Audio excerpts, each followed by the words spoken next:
So hello guys at welcome back sa ating YouTube channel. So for today's video guys is maraming nagpi-PM sa akin about sa Starlink configuration using Microtech. So dito guys is pwede na guys, pwede na kayong pa-config ng Starlink kasi maraming nagpi-PM sa akin, so hindi ko kasi alam kung ano ba yung pwedeng i-block sa ating Starlink. So nag-search ako sa YouTube, then sa ating Facebook kung ano ba yung dapat na i-block or i-unblock sa ating Starlink. So since na okay na guys, kung mapapansin nyo dito, di ba wala tayong ano ba tawag dito, neighbors. Yan, so wala tayong neighbors guys, di ba? Pero makakalagin tayo sa ating Microtech using IP. So yan, di ba? Kahit anong gawin nyo dito guys is hindi kayo makaka-access dito. Yan, so disable kasi natin ito kasi baka yun nga, iba-block natin yung mga port mapping para makuha itong IP address na to. So kung mapapansin nyo dito guys is na-config ko na to. So yan, di ba? Naka-bridge LAN siya. Then automatic siya guys. May blocking site na rin siya, so which is yung mga porn site. At saka ito guys, di ba? Pag nilalagin natin ito using web is nakakapasok tayo sa ating admin. So kung mapapansin niyo dito guys is hindi tayo nakakapasok, di ba? Hindi tayo nakakapasok sa web server ng ating Microtech. So dito guys naka-static din itong ating IP address. So pag sinabi nating static guys is yung PC ko lang yung makaka-login dito.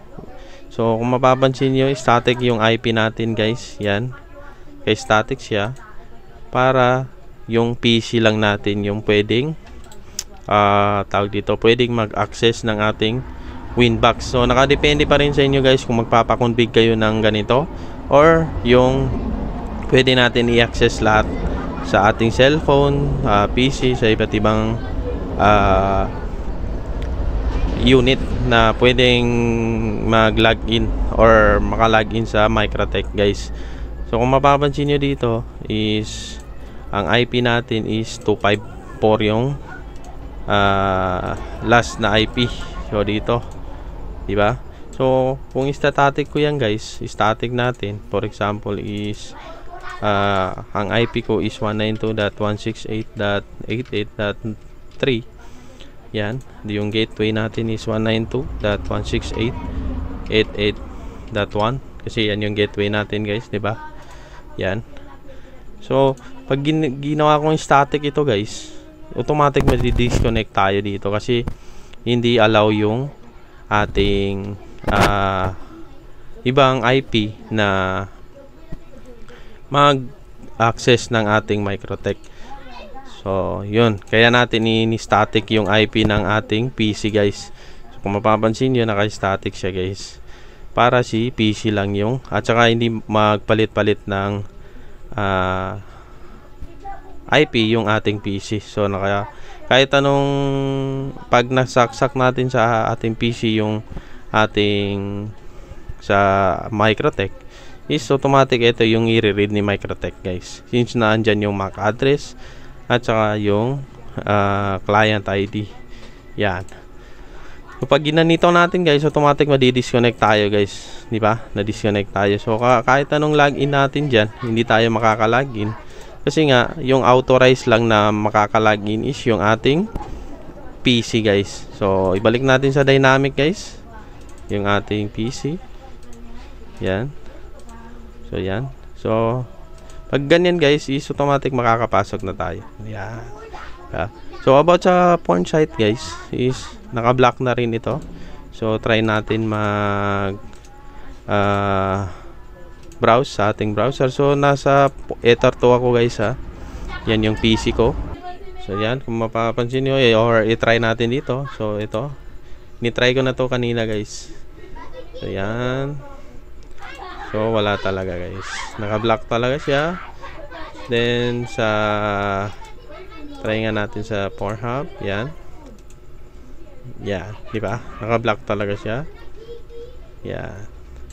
So, kung gusto niyo guys, nagpa-config is PM lang kayo sa akin. Then, yun nga, basta lahat ng needed na i-secured para sa Starlink is dito na guys, mako-config ko na. At yung about sa torrent guys, wala kasi akong torrent, so meron na rin ito guys. Then dito guys is i-flex ko lang yung ating website, which is yung sasapreprint.online. So mag-register kayo dito guys. Yan, mapapansin nyo dito guys sa ating forum site is para lang ito sa mga Pinoy na piso wifi builder. So i-share lang natin guys yung knowledge natin about sa ating mga piso wifi. So meron tayong mga tutorial dito guys. Yan, di ba? Mga free yan guys. Then meron din tayong mga piso wifi portal na free at saka premium or binibenta guys. So register kayo dito guys. Tulad nito, meron akong sinishare dito na wala sa YouTube. Tulad nito, how to block torrent on Microtech Starlink. So dito guys, ito yung mga script guys. Yan, di ba? So wala yan sa ating YouTube. So sana kung supportan nyo sa ating YouTube channel, sana ay ganun din dito sa ating website guys, na forum community. So sana lumago itong ating website na forum sa mga ating piso wifi builders, kasi marami ng mga piso wifi builders ngayon na yung iba is konti lang yung nalalaman at yung iba is marami nang nalalaman. So sana i-share natin din yung mga knowledge natin patungkol sa ating mga piso wifi. So tingin ko guys, hanggang dito na lang ating video. Maraming salamat guys at peace.